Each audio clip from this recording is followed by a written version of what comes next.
Human, does the shape between my legs confuse you? Is that why you stare so oddly? Elias Trent had never been particularly good with first impressions. He had traveled across the stars, met dozens of alien species, and yet somehow, he always felt like the universe had saved the hardest lesson for last. Today was no exception. Today, he would meet the ambassador of Scifi, a species infamous across 3 sectors for their unusual biology. The Galactic Diplomatic Station floated quietly in the void of the Nivara system, a massive ring world designed to house representatives from hundreds of civilizations. Its corridors were polished, sterile, and smelled faintly of recycled air and metallic machinery. Elias's boots clicked against the smooth metal floor as he walked toward the Grand Hall, where ambassadors were gathering for the Interspecies Council meeting. He adjusted his uniform nervously. Humans were supposed to be calm, approachable, and rational during diplomatic encounters. Yet, staring at the crowd of alien delegates, each more strange than the last, he felt like a child again, curious, awkward, and slightly afraid of breaking some invisible rule. Scifi's delegates were already present. Elias's attention immediately went to one of them, Cyril Va, Ambassador Kyle Lear, standing taller than any human by nearly a head. Their bodies shimmered faintly under the artificial lights, with a skin pattern that shifted subtly with mood. But it wasn't height, color, or shifting skin that caught Elias's attention. It was the shape. The shape between the ambassador's legs was nothing like any human structure he had ever seen. He knew better than to stare, but the human brain had its own reflexes. Curiosity was not a crime, but for a moment he froze, eyes inadvertently fixed. The hall fell silent. Well, not completely, but enough for Elias to feel the weight of dozens of alien eyes on him. Then, in a clear, calm voice, Kyle Lear asked a question that made the whole room go still. Human, does the shape between my legs confuse you? Is that why you stare so oddly? Elias blinked, twice. The words rang in his ears. He had been in tense negotiations before, but never like this. This was not anger. This was Bob. Direct, honesty, and somehow piercingly polite. He realized he had made a diplomatic error, though the ambassador seemed almost amused rather than offended. Other delegates murmured behind their hands. Some species had features that could twist in anger or disgust.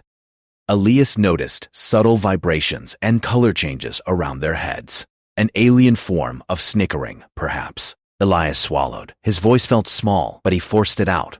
Careful. Measured. I apologize, Ambassador Kyle Lear, he said. It is not disrespect. It is simply curiosity. I have never encountered a Scifi before. The ambassador tilted their head, colors flickering across their skin in a slow gradient. Elias had learned somewhere that Scifi used these patterns to express emotion. He guessed this one meant patience mixed with mild surprise. Curiosity is permitted, Kyle Lear replied smoothly. I prefer honesty over deception. Tell me, human, what do you see when you look at me? Elias's throat went dry. What did he see? A being that defied human anatomy? A life form shaped by evolution in ways impossible for humans to imagine? Or, simply, a creature that deserved the same respect he would give any other diplomat? He chose carefully. I see a leader. I see a being with intelligence, dignity, and the experience to guide your people. That is what I see. The hall remained quiet for several heartbeats. Then a few other delegates began whispering among themselves. Elias realized they were probably debating whether humans were bold, foolish, or somehow dangerous. Boldness, after all, was a trait not always respected in interspecies politics. Kyle Lear's colors shifted again, slower this time. Few humans answer honestly when faced with uncertainty, they said. Most avert their eyes, pretend they understand, or lie entirely. You, human, do not lie. That is unusual. Elias felt a faint warmth of pride. Humans had a tendency to be blunt when careful, and sometimes that bluntness worked to their advantage. Yet he could feel the tension. The other species might interpret this moment differently. Some might see the human as foolish, others as dangerously unpredictable. The council session began, with Kyle Lear taking their place at the central dais. The meeting was a mix of complex protocol, interspecies diplomacy, and careful phrasing. Elias had a front-row seat to the interaction between humans and aliens for the first time at this level. It was strange how even small gestures carried weight. A hand extended slightly too far might be a threat in one culture. A pause too long could signal deception in another. And staring at the confusing shape could, well, apparently, provoke direct confrontation. During the discussion, Elias noticed something. Kylear's presence dominated the room, not because of height or color or anatomy, but because they held the attention of everyone in the hall. Words were listened to. Ideas were weighed. Humans, even with all their technology and history, would have to approach this carefully. The discussion turned toward trade disputes and interstellar law. Each species presented arguments, many of them incomprehensible at first. Elias translated as best he could, interpreting subtle nuances in tone and color shifts. Through it all, he noticed that Kylear never lost composure. Not once did they flinch at a question, hesitate at a statement, or betray impatience. Later, during a break, Elias found himself in a smaller chamber, alone with Kylear. He took a deep breath, knowing that what happened next might define humans' reputation here. "Ambassador," he began carefully, "may I ask something personal?" "Permission granted," Kylear replied, their voice gentle but firm. "It's about the question you asked me earlier, about why I stared," Elias said. "I want to understand, not just the biology, but how your species perceives humans. How do you expect us to act when faced with something unfamiliar?" Kylear's skin shimmered softly, a slow wave of pale blues and greens. "Most species avoid the question. They act as if curiosity is dangerous. They assume all humans will react with judgment. Yet you did not. You faced uncertainty, admitted it, and sought understanding.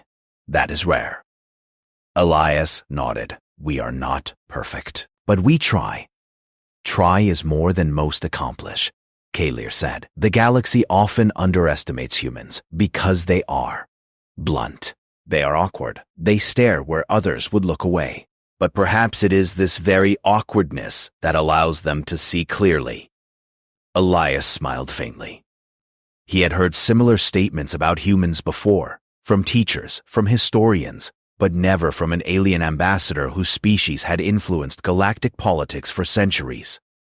Before he could respond, the chamber doors opened, and delegates began returning to continue the session. Elias bowed slightly and stepped aside, realizing that this brief moment of connection was already shaping the course of history in ways he could not yet measure. During the next session, Elias observed something remarkable. Some delegates, who had been visibly uncomfortable with the Sci-Fi earlier, began adjusting their posture, their expressions, their gestures. Elias realized that his human behavior, honest, respectful, and curious, was influencing others. Humans had no weapons here, no political authority. Yet something subtler was at work. Example, by the end of the session, as the delegates dispersed, Elias felt a mix of exhaustion and exhilaration. He had faced the galaxy's scrutiny, committed a faux pas, and survived. Not only survived, but built a bridge of understanding. Kylear approached him as he prepared to leave. "You are not like the others," the ambassador said softly. "Perhaps humans will surprise us all. Perhaps they will teach the galaxy a new way to see one another." Elias blinked, unsure whether to feel proud or terrified. Surprising the galaxy was not something humans were used to. Most humans aim to survive, to explore, to learn. But influencing an interstellar council of alien civilizations, that was new territory entirely.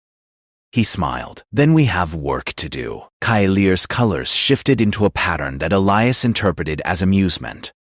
"Indeed, human, indeed."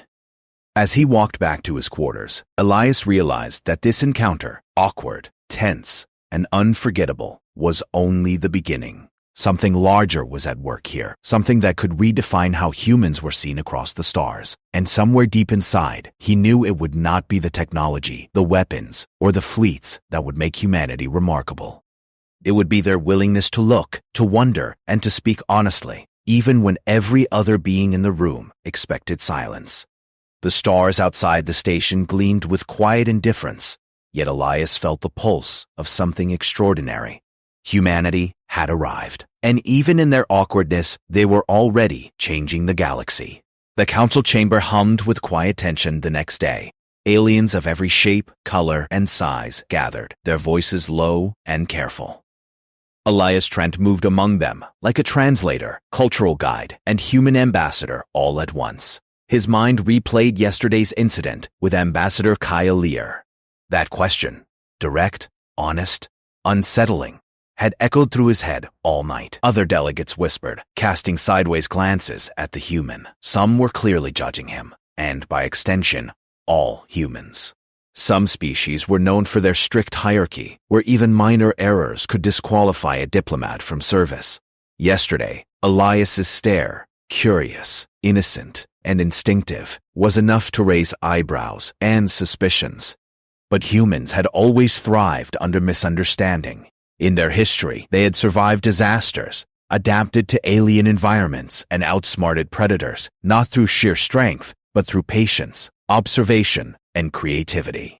Elias knew he had to remind the galaxy that humans were more than awkward reflexes. They were adaptable, clever, and resilient. He found Kalir near the observation windows, watching the stars drift past. Their skin shimmered in pale blues and soft greens, a calm pattern. "Ambassador," Elias began, approaching carefully. "I wanted to ask something. Yesterday, during the council, I noticed other species judging differently. They reacted strongly to your appearance. They might not understand humans, and we might not fully understand them either." Kailir turned slowly, their large eyes reflecting the station's lights. "Most species have learned to avoid me. They consider my appearance a distraction, a complication. Humans, like you, have an unusual quality. You do not hide your curiosity. You do not pretend understanding. You admit confusion. This can be dangerous, or it can be enlightening." Elias smiled faintly. "We like to solve problems. Misunderstanding is just a problem waiting to be solved." The ambassador's skin flickered to a pale green. Few species admit their own ignorance so readily. Most consider it weakness. Yet humans, who are supposedly fragile compared to many species, admit it and act anyway. I find this remarkable. A sharp vibration in the chamber doors interrupted the conversation. The council session was about to begin. Elias followed Kailir back into the main hall, noticing how other delegates now stared, not at him, but at the Sorelva ambassador. Whispers and nervous gestures moved through the room like a tide, a silent storm of doubt, judgment, and curiosity. The session began with a tense topic, the allocation of a newly discovered mineral-rich system. Several species claimed it as part of old treaties, while others argued that none of the previous rules applied. Elias watched closely. Humans were technically new here, yet they had a reputation for calm rationality and fairness. When the debate reached a peak, a counselor from the Viridian species, a sleek, six-limbed reptilian race, turned toward Kalir. "Your species is unusual. How can we trust your judgment when your physical form distracts others? How can we be certain that your priorities are serious?" A ripple of murmurs followed. Some delegates nodded. Others shifted uncomfortably. Elias felt his stomach tighten. The same problem he had noticed yesterday, the galaxy judging Kalir for being different, was now threatening the session itself. Kalir remained calm. Their colors shifted slowly to a soft violet. A neutral, controlled pattern. "I am capable of judgment. My species is capable of leadership. And if you doubt this, consider the consequences of ignoring capability based on appearance. Perhaps the real danger is not in distraction, but in prejudice." The hall fell quiet. Humans were known for speaking truth simply and directly. Kailir's statement, though calm, carried weight. It reminded everyone that authority was not measured by appearance, color, or anatomy, but by wisdom and action. Elias stepped forward. "If I may," he said, keeping his tone measured, "humans understand judgment based on appearance. We have many examples in our own history where beings were underestimated because they looked different, acted differently, or thought differently. It rarely ends well for those who misjudge. Perhaps we can find a solution that respects differences and evaluates capability." Eyes turned toward him. Some were skeptical, some curious. A few species that humans had not yet interacted with leaned forward, intrigued by the unexpected human insight. Kyleer's colors flickered in what Elias guessed was approval. Humans approach problems with solutions, not judgment, the ambassador said. Perhaps this is why they survive in conditions other species avoid. The session broke into smaller discussions, each species debating quietly. Elias followed the conversations, translating, mediating, and guiding the dialogue. Slowly, a new idea began to emerge. Instead of ignoring differences, the council could design rules and spaces that allowed every species to contribute without distraction. Later, as the session ended for a break, Elias and Kyleer walked through the observation deck. Stars stretched across the window like a river of light. "Ambassador," Elias said cautiously, "some delegates think that humans are naive. They think we fail to see politics, power, or danger." Kyleer's skin shimmered slowly. Naive humans often act with clarity. They do not hide motives behind tradition or expectation. Sometimes this clarity is more dangerous than any weapon. Elias laughed softly. "Dangerous? I prefer to think of it as helpful. If we can show them how to solve problems without judgment, maybe they will see humans differently." Kyleer's color shifted again, brighter this time. "Perhaps. Or perhaps they will resent your methods. Many species resist change, but humans are persistent. That may be your greatest strength." The next hour passed in a blur of conversations, notes, and translations. Elias noticed that some delegates were starting to adopt human methods, asking questions directly, admitting uncertainty, and evaluating ideas rather than appearances. The effect was subtle, almost imperceptible, but it was there. Change was beginning. Suddenly, a Viridian counselor returned, frowning. "Oh, human," they said. "Your species continues to interfere. You attempt to normalize the Sorel-Va presence. Why? You are not bound to their politics. You are outsiders. Why intervene?" Elias met the Viridian's gaze. "Because fairness is universal," he said simply. "Because misunderstanding harms everyone.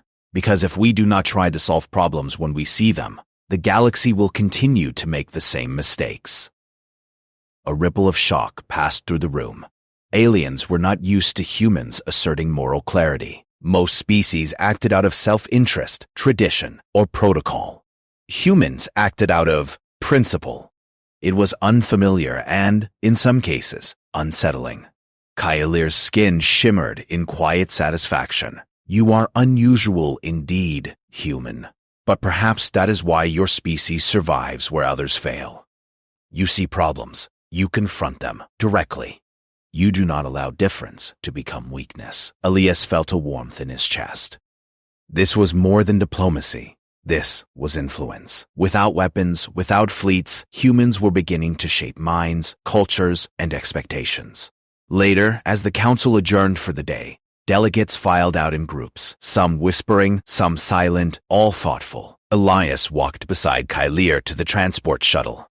"Do you think they will accept it?" he asked. "Accept what?" Kyleer replied.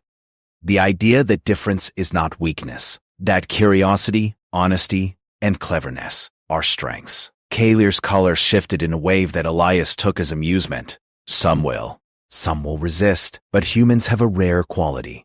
They do not seek permission to act morally. They simply act. That will change minds, whether willingly or unwillingly." Elias nodded, thinking about the countless human stories of survival, of adaptation and courage in the face of incomprehensible odds. It was strange, he realized, that the galaxy expected humans to behave like all other species. Humans never had. They adapted, improvised, and acted with heart and mind together. Back in his quarters, Elias recorded the day's events. He noted which species had begun to adopt human-style problem-solving, which resisted, and which simply observed. He made a small note about the Sorel-Va ambassador's patience and wisdom. He also recorded his own feelings, a mix of pride, wonder, and the faint unease that always came with being the new species under the galaxy's gaze. That evening, before sleep, Elias reflected. Humans were often underestimated.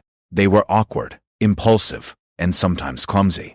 Yet, that very nature, their honesty, curiosity, and adaptability, allowed them to act where others hesitated. And as the stars glimmered outside his window, he realized something profound. The galaxy had never truly understood humans, and perhaps it never would. But humans did not need the galaxy to understand them. They simply needed the courage to act, the curiosity to ask questions, and the honesty to admit when they did not know. And for the first time, he felt it clearly. Humans would not just survive here. They would shape the galaxy in ways no one, not even the oldest, wisest alien civilizations, could predict. The Sci-Fi ambassador's question echoed in his mind again, but now it felt less like a challenge and more like a lesson. Human, does the shape between my legs confuse you? Is that why you stare so oddly? No, Elias thought, smiling faintly. It had not confused him. It had taught him. It had reminded him that curiosity, honesty, and courage were the greatest strengths a species could have, even when every other being doubted them. Tomorrow, he knew, would bring new challenges. Other species would continue to misjudge, misunderstand, and resist. But Elias felt ready. He felt human, and he felt that sometimes being human was more powerful than any technology, weapon, or fleet. The Navarra system's stars stretched endlessly beyond the observation windows of the Galactic Diplomatic Station. From Elias Trent's vantage point, the galaxy looked calm, almost indifferent. Yet beneath that tranquil surface, tensions were rising.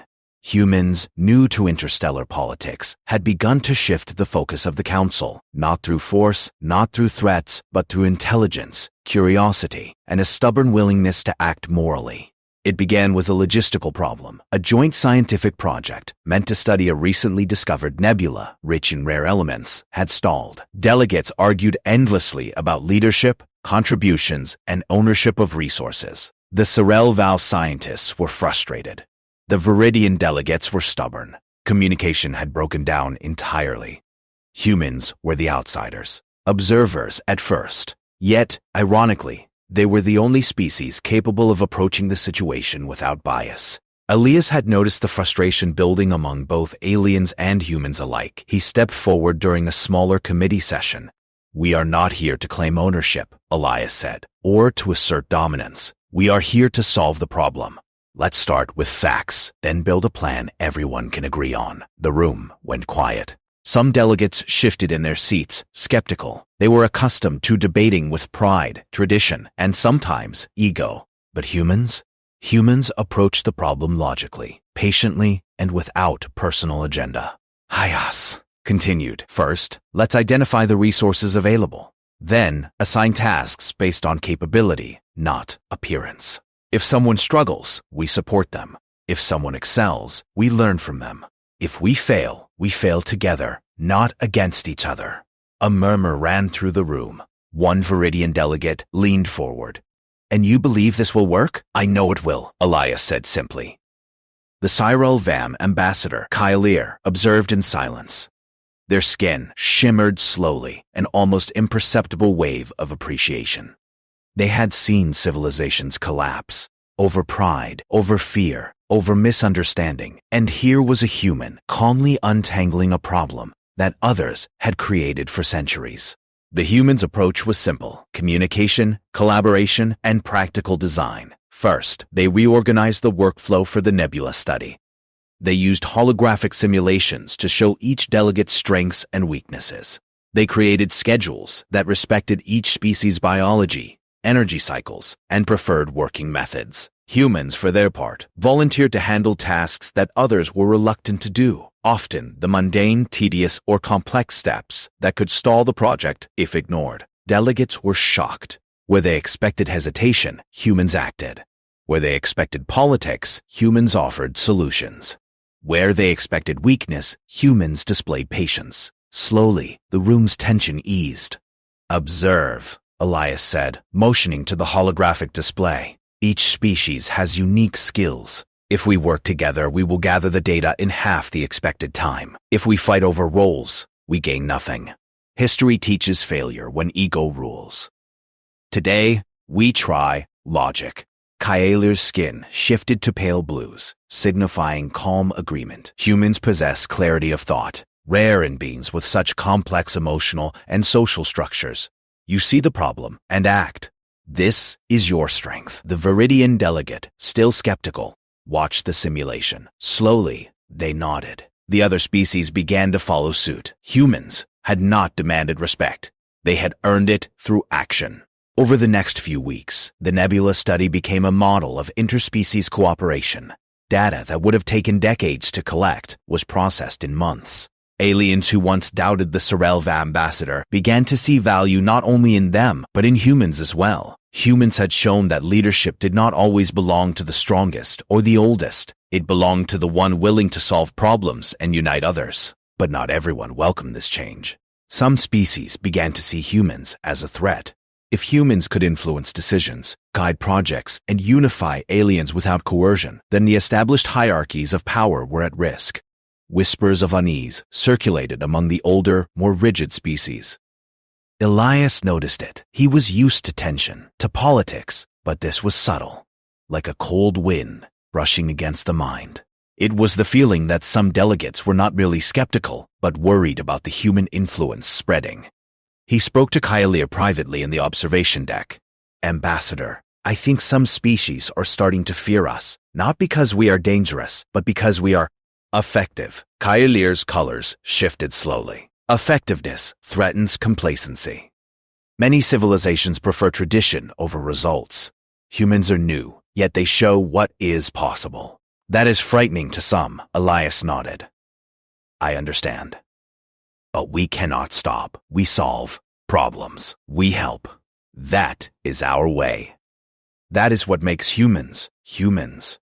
The ambassador's eyes glimmered, reflecting distant stars. Indeed, humans are unpredictable in their consistency. You do not follow tradition blindly. You do not respect hierarchy over reason. You act with clarity where others hesitate. Perhaps this is why the galaxy underestimates you. The following council session brought the tension to the forefront. A debate about resource allocation for interstellar trade had become heated. Delegates raised voices, shook limbs, and, in some cases, produced bright color patterns as displays of frustration or dominance. Elias listened carefully. He noticed patterns. Where humans would have paused, hesitated, or submitted to protocol, they instead acted with reasoning. Order, Elias said calmly, standing in the center of the chamber. We are wasting time arguing over assumptions. Let us define the facts, identify our goals, and assign tasks according to capability. This is not tradition. This is not power. This is logic, delegates murmured. Some were outraged, others curious. Kyleir observed, colors flickering to pale green in approval. We have a limited window, Elias continued. Trade must continue. Resources are finite. If we fail to organize now, no one benefits. If we cooperate, all benefit. Which path do we choose? A tense silence followed. Then, slowly, one species spoke. Another followed. The room began to align, not because anyone was forced, but because humans had demonstrated that collaboration was not weakness and honesty was not foolishness. By the end of the day, a new interspecies trade protocol was drafted. It considered biology, culture, and capacity of every species involved. Humans had guided the process, not dominated it. Aliens were surprised, even impressed. Some were wary, but all recognized the efficiency. In a quiet moment, Elias and Kyleir walked along the observation deck. The station hummed softly around them. You've done something remarkable, human, Kyleir said. You are not warriors, not conquerors, not schemers. You simply act with reason, patience, and persistence. That is more powerful than fleets or armies. Elias smiled. Sometimes the galaxy forgets that solving a problem is stronger than winning an argument. Do what needs to be done. Kyleir's skin shimmered in a slow pattern of soft violet. Other species will adapt, resist, or resent. But humans do not stop. That is why you will influence more than you realize. You do not seek glory. You seek solutions. That is rare. The weeks turned into months. The nebula study, initially a source of tension, became a symbol of interspecies collaboration. Humans were no longer outsiders. They were partners, guides, and often mediators. Delegates who once dismissed them as naive began to rely on their input.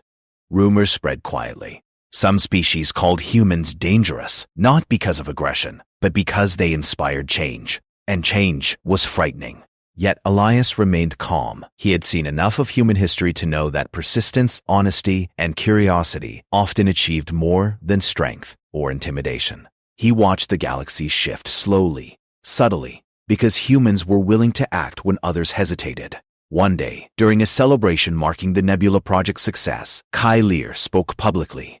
"Let this be a lesson. The galaxy is not changed by fear or force, but by those willing to act with clarity, courage, and honesty. Observe the humans. They are young, awkward, and strange to us, yet they show what is possible when intention meets action." Delegates murmured. Some were inspired, some were uneasy, but all listened. Elias felt a deep satisfaction. Humanity had begun to turn the tide, not with weapons, not with fleets, but with what made them uniquely human: curiosity, cleverness, and a willingness to act morally in the face of uncertainty. And in that moment he understood clearly the galaxy had underestimated humans for centuries.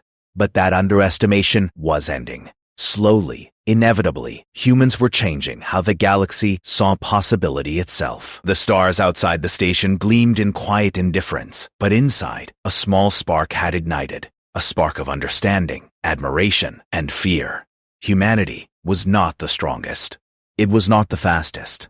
But it was, perhaps, the most remarkable species the galaxy had ever encountered. And when the council convened next, everyone would know. Months had passed since the Nebula Project had been completed. The Galactic Diplomatic Station now hummed with a quiet rhythm of collaboration, negotiation, and unexpected understanding.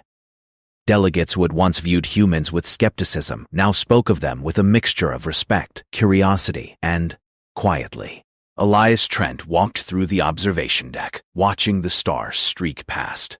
It had become a habit. A moment to reflect before the endless meetings, protocols, and disputes. Yet he knew that humanity's influence had grown far beyond the small council chambers. The galaxy had noticed something remarkable. Humans did not dominate through force. They did not demand recognition. They simply acted. They observed carefully, adapted quickly, and solved problems others refused to face. And in doing so, they reshaped the expectations of every species in the council. Ambassador Kai Lear joined him silently. Their skin shimmered in a gentle wave of pale blues.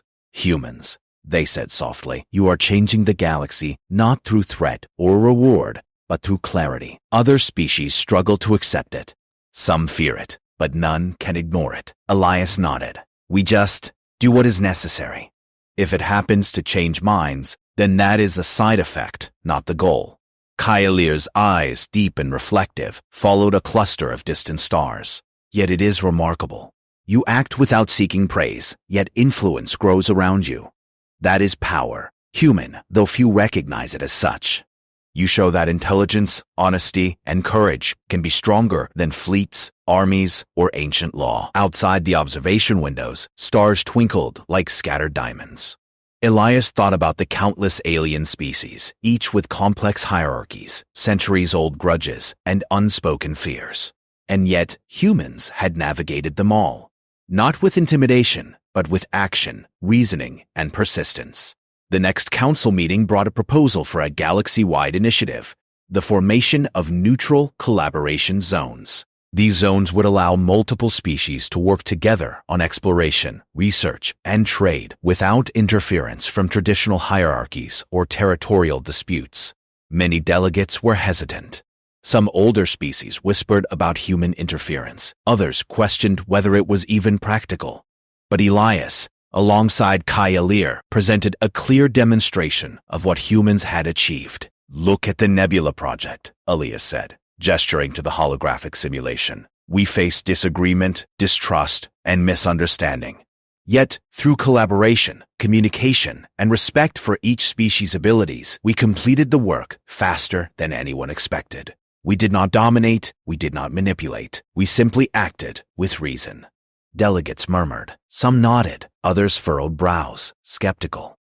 A few species shifted uncomfortably, realizing their old methods, brute authority, rigid protocol, and political games were less effective than they had thought. Kyalier spoke next. The galaxy often underestimates the new, the awkward, or the different. Humans, though young and untested, show what is possible when honesty, curiosity, and action are valued above fear and pride. Let this be a model. Elias could feel the energy in the room change. Humans did not command attention through tradition or dominance. They earned it through results. And slowly, even the most rigid species began to see the value in following that example. Over the next few weeks, delegates began experimenting with human-style collaboration in smaller disputes. Mistakes happened, of course. Misunderstandings arose, and some species resisted change entirely. But human persistence remained steady, calm, and clear. Where others faltered, humans acted, and in doing so, influenced outcomes across sectors. Elias reflected on the irony. Humans, often underestimated for their awkwardness, emotional impulsiveness, or naive curiosity, had become the bridge between civilizations, not through power or intimidation, but through patience, intelligence, and moral clarity. Kyalier observed him quietly. The galaxy feared change, human, and yet, it is change you bring. You do not seek to dominate, yet influence spreads. You do not demand respect, yet you are respected. You act in ways others cannot, because they are trapped by tradition, pride, or fear. Elias smiled faintly. Perhaps that is the human way. We are not the oldest, strongest, or most feared, but we act when we must. And when we act together, the result can be greater than any fleet or army. The council convened once more to finalize the neutral collaboration zones. Delegates who had been skeptical or even hostile now worked alongside humans and Sci-Fi representatives. The discussions were detailed, careful, and at times heated, but humans remained patient. They listened more than they spoke, guided without controlling, and acted without hesitation. When the proposal was passed, cheers and applause erupted. Though even in celebration, some species' murmurs hinted at unease. Humans had shifted the balance of influence without a single threat. Some species were inspired, others intimidated, and a few were openly resentful. But the fact remained.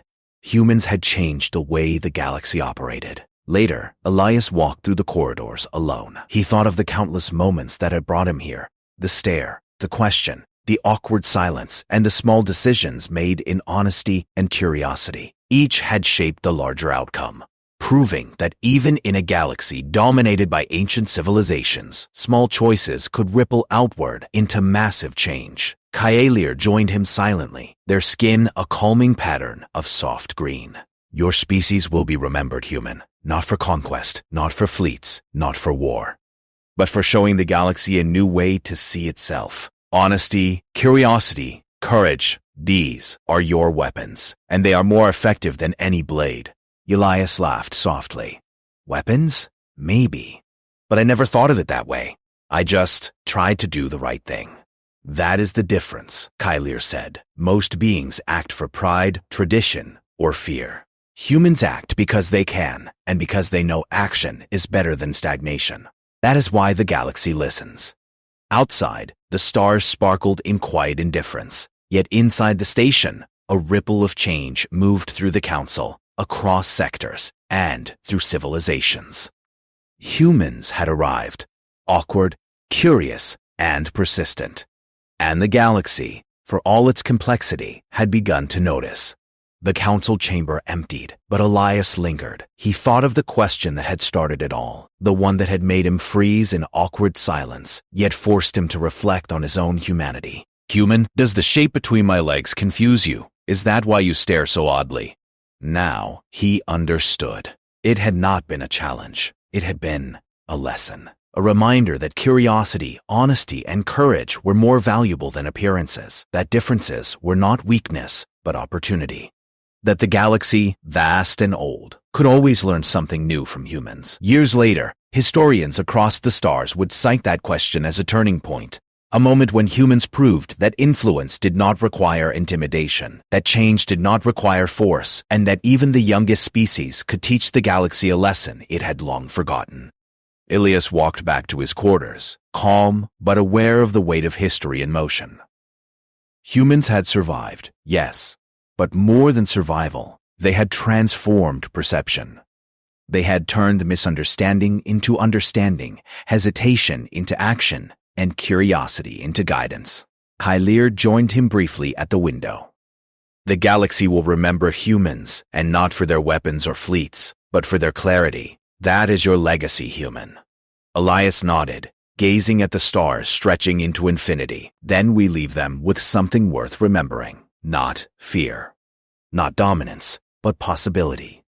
The possibility that even small, awkward, curious beings can change the galaxy for the better.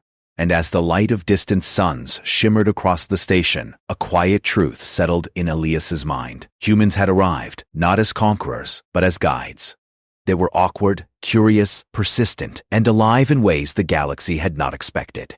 And for the first time, the stars seemed to shine a little differently, less indifferent perhaps, and more like witnesses to the quiet, unstoppable influence of humanity.